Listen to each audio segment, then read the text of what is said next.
The battlecruisers approved for the 1908 naval estimates ended up being essentially an enlarged and slightly improved variation of the preceding Invincible class, and of course, these ended up becoming the Indomitable class.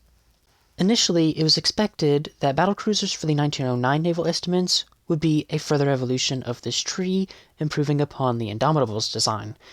However, as time would show, a new direction in battleship construction would heavily impact the direction of the battlecruisers. On the 12th of May 1909, the Board of the Admiralty convened in a meeting to discuss the direction at which the 1909 battleships would take, as there were two factions. One faction wanted to focus on speed, essentially improving upon the preceding Colossus and Hercules design, while another faction wanted to increase the gun size and retain the battlefleet speed of 21 knots. By the beginning of June 1909, discussions had prevailed in favor of increasing the gun size and retaining the slower speed. The new gun would be the 13.5-inch gun, which was the first bore size increase the Royal Navy would commit to since beginning the Dreadnought era. The first board meeting that discussed the battlecruiser's design occurred on the 27th of May 1909, though discussions were light as focus was still on the battleship design. It was decided for the battlecruiser that it would adopt an 8-gun design with all of the guns on the ship's centerline. This was a first for the Royal Navy's battlecruisers. This is where the design phase of this class of battlecruisers becomes murky, as on the 7th of June 1909, Design C5 was submitted for approval. However, there has to have been a Design A, B, and C with C1 through C4. As it stands, it appears that the first 7 designs for this class have either been destroyed, are hidden, or are just outright missing.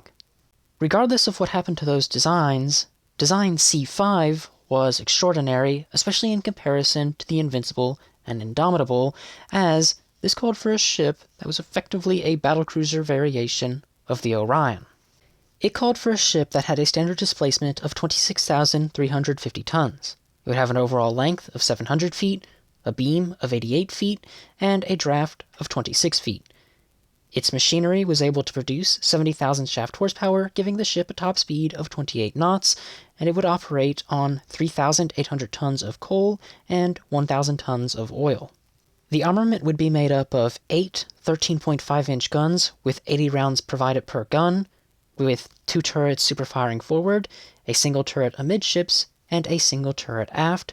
This arrangement was derived from the Orion-class design, omitting a superfiring turret aft. The secondary armament would be made up of 16 4-inch guns with 150 rounds per gun, 5 Maxim machine guns, and 2 21-inch torpedo tubes that were submerged. The main armor belt would have a maximum thickness of 9 inches amidships over machinery spaces, though at its ends it tapered down to 6 inches around the A and X barbettes. The ship's upper belts would have a maximum thickness of 6 inches, with the main battery barbettes having a thickness of 9 inches, with the turrets having 10-inch face plates and 7-inch side plates. As for protective plating intended to keep splinters out of the citadel, the ship's upper deck would have a maximum thickness of 1 inch, with the lower deck having a maximum thickness of 1.25 inches. The funnel uptakes would have 1-inch protection, while the anti-torpedo bulkhead around magazines would have anywhere from 2.5 inches to 1 inches in thickness. What's interesting about Design C5 is that the Director of Naval Construction, Philip Watts, submitted it with a comment. For the purposes of comparison and in consequence of the increased armored protection, the new vessel may be regarded as a battleship as well as a cruiser. This was an extraordinarily bold claim, considering that the armor protection was still not up to the battleship standards in the Royal Navy, and the ship had a complete lack of armored decks. It only had protective plating. After this design was submitted, discussions focused on the main armament, as it was proposed that increasing the ship's length by 3 frames, or 12 feet, another main battery turret could be added, superfiring over the rear, giving the exact same turret layout of the Orion. This proposal would increase construction cost by nearly £200,000, which was a 7% increase. However, it was argued that for a 25% increase in offensive firepower, it was well worth the trade. Unfortunately, it was decided not to go ahead with that proposal. The ship would not have the increased length, and it would not receive an additional main battery turret. With regards to the 4 existing turrets, it was decided to alter their armor values, with the faceplate being decreased to 9 inches, but the side plates being increased to 9 inches as well. After fine-tuning some other minor armor values surrounding bulkheads, the board margin of displacement had been fulfilled, and the design was balanced, so it was approved on the 18th of August, 1909. In comparison with the Orion-class battleships that these battlecruisers were being derived from, they would have a 7-knot speed advantage, but it came at the cost of being 4,000 tons larger. The first ship would be laid down at the Devonport dockyards on the 29th of November, 1909. It was launched on the 6th of August, 1910, and completed in May of 1912. It would be named Lion.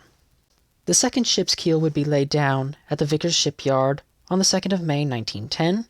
It was launched on the 29th of April, 1911, and completed in November of 1912, being named Princess Royal.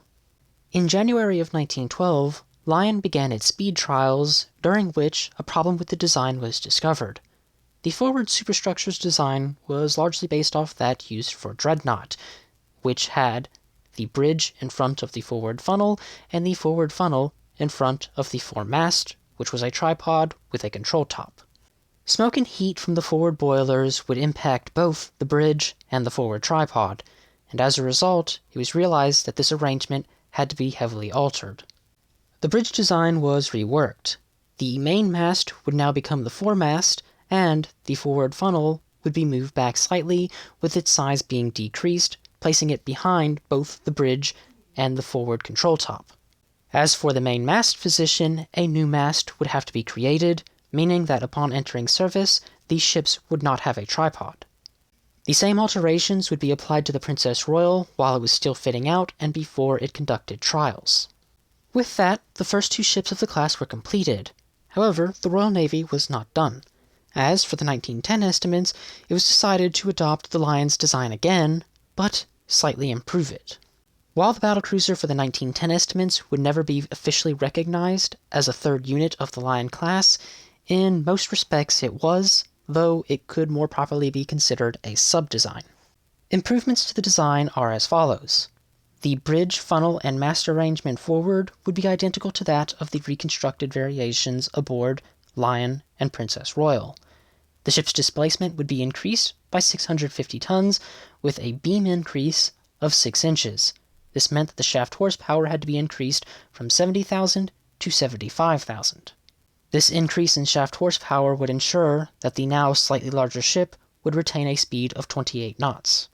The arrangement of the 4-inch guns was modified, giving them better arcs of fire, and they were also provided with 3-inch armor protection. The distribution of armor, particularly at the forward and after ends of the citadel, were slightly altered. Finally, accommodation arrangements aboard Lion and Princess Royal had officers forward and crew aft. This would be reversed for the 1910 battlecruiser, placing officers aft and crew forward. With these alterations, the ship would be laid down at the Palmer shipyard on the 6th of March, 1911. It would be launched on the 20th of March, 1912, and completed in August of 1913. It would be named Queen Mary. These 3 battlecruisers would go on to be some of the most recognized names from the Royal Navy within the First World War, with their actions at the battles of Dogger Bank and Jutland being remembered the most. Unfortunately, these ships are not remembered for their good characteristics or battle reports. Instead, they are remembered for their battle misfortunes, with Lion's machinery being disabled at Dogger Bank, Lion suffering a near-catastrophic magazine detonation at Jutland, and Queen Mary suffering a magazine detonation at Jutland, which resulted in its sinking. However, the service histories and/or loss of these ships are stories for different days. So, if you have learned something new in this video, why not leave a like and a comment down below, and have a wonderful day.